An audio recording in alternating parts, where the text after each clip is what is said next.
The winds and the rain were slamming the ship and crew as every sailor on board began bailing and pumping water.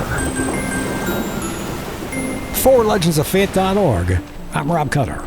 As a young boy growing up on the east side of London, John's mother was influential on sharing the gospel with her son. She would read the Bible to him daily and would always pray that John would become a minister. When John was 7, his mother passed away, thus putting an end to his spiritual training. John's father was a shipmaster and spent time away sailing the high seas. From the time he was 11 until he was 17, John would accompany his father on his sea voyages. After 6 years working with his father retired from the seas and took an office job with the Royal African Company. From there, his father began planning for his son to go to Jamaica for a lucrative business opportunity as a plantation supervisor. But John had other ambitions, so he thought. He went to visit with relatives and friends in another city. After several days visiting, he met the love of his life, Mary Catlett. With his newfound love, John missed his ship to Jamaica. Angry with his son's disobedience, John's father sent the young man back to sea to work as a common sailor. At 19, John was forced to enlist in the British Royal Navy and serve as a crewman on board a British ship. He hated the Navy and rebelled against the severe discipline. He became desperate to find a way back to his beloved Mary, and soon he went AWOL. His plans were foiled, and he was captured by British troops and disciplined.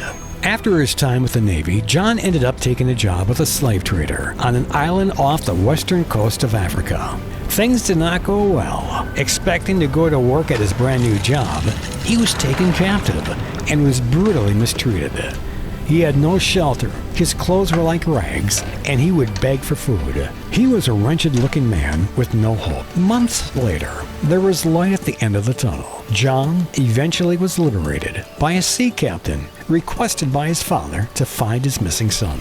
After almost a year being in captivity, John finally arrived back home.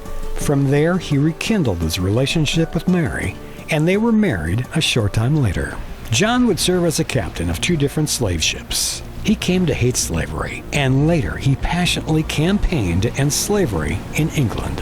On his last voyage back to England, the ship encountered a violent storm. During the dead of night, John was awakened by the sounds of rushing water. Running up to the top deck, John found the ship was in dire trouble. The winds and the rain were slamming the crew as every sailor on board began bailing and pumping water.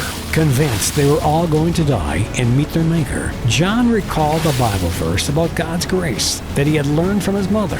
In a half-hearted attempt, he mumbled his first feeble prayer in years. Finally, after 11 days of being tossed around at sea and fixing the ship's hull, the storms had waned and John and crew were saved. John began to think he had been called to the ministry. He got involved with the local church and studied Latin, Greek, and Hebrew. He was encouraged to attend seminary, and a few years later, his mother's prayers for her son were answered. At the age of 39, John was ordained as a minister preaching the gospel. His first church was small, but his preaching was so popular that the congregation of that tiny church would build an extension to accommodate the overflow crowds every Sunday to hear John preach. During his ministry, he began writing hymns that would complement his sermons. All of his 200 hymns he wrote would eventually be published. John's life story is truly amazing. His testimony of his wretched life became his most famous hymn that captures the restoring power of God's love. 250 years later, John Newton's Amazing Grace is the most heart-inspired hymn of all time.